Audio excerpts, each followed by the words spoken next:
Hello and welcome to Math 8, Unit 3A, Lesson 7. Okay, so today, scholars are going to categorize linear equations in one variable as having one, none, or infinitely many solutions. Okay, so let's look at this equation 4x plus 1 equals 3. What is a value that makes the equation false? What's a value that makes the equation true?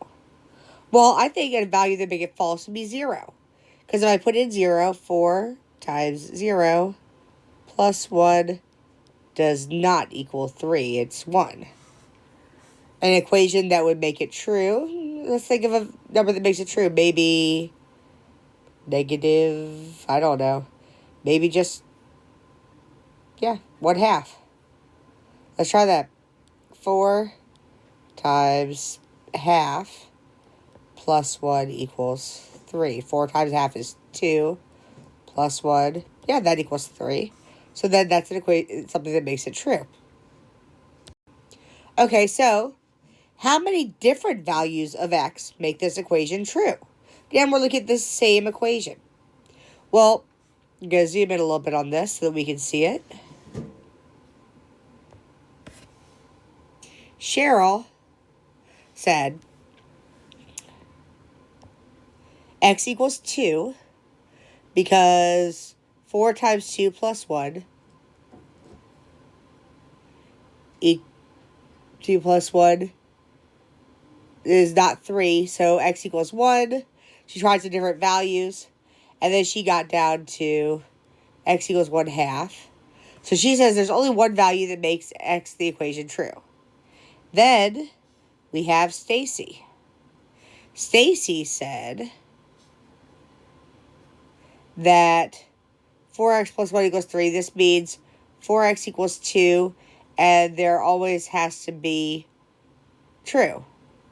So, to make 2x, he must make a half, because 4 times 1/2 equals 2, so she said x can't be any other value.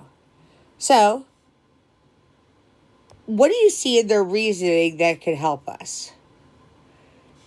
Cheryl showed some numbers that make it not true. She found some numbers that made it not true. And then a number that made it true.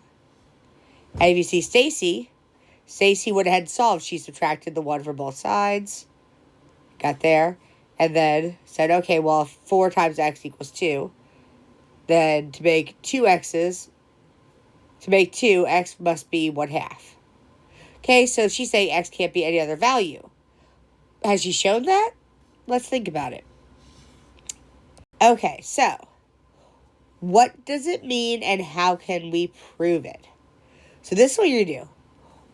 What does always... Ooh, that was not what I meant to do. What does always true mean? Okay, so an equation that is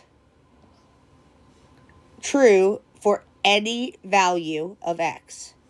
We can prove it by showing that when the equation is simplified, we end up with a true equation. Remember that one that we ended up with where we ended up with something equals itself? Something like 6x minus 3 equals 6x minus 3.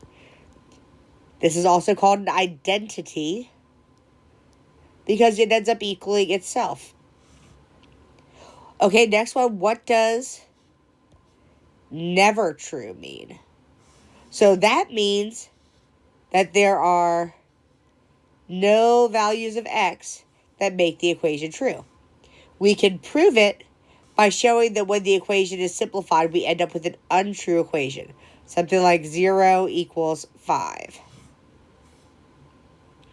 So let's talk next about how many examples does it take to prove that an equation is sometimes true. Okay, if you're going to prove that an equation is sometimes true, you need to show me 2 values. One value that makes the equation true, and one that makes it false. Okay, so if you're going to say sometimes, you need to give me 1 true and 1 false. So, these are your directions for the task. You're going to work in pairs. One of the partners is going to select an equation and choose if you think it is always, sometimes, or never true, and explain your choice. If you think the statement is sometimes true, give a value for x for which it is true. If you think it is always true or never true, explain how you can be sure. Your partner should then challenge your explanation if they disagree, or if they agree, they can describe it in their own words. So once you agree, you're going to write your explanation next to the equation.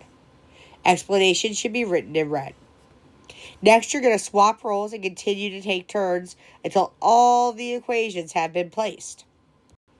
Okay, so let's look at an example like this that you might get. Here, I'm going to use my distributive property. 5 times 2x is 10x. 5 times 1 is 5. Equals 2 times 2x is 4x. 2 times 5 is 10. And then we bring down the plus 6x. Next, I'm going to combine like terms. So that is 10x plus 5 equals 10x plus 10. Go back and just highlight my like terms that I combined so you can see them. Okay. Then I'm going to subtract 10x from both sides. So I have 10x minus 10x plus 5 equals 10x minus 10x plus 10. Again, I'm going to combine my like terms.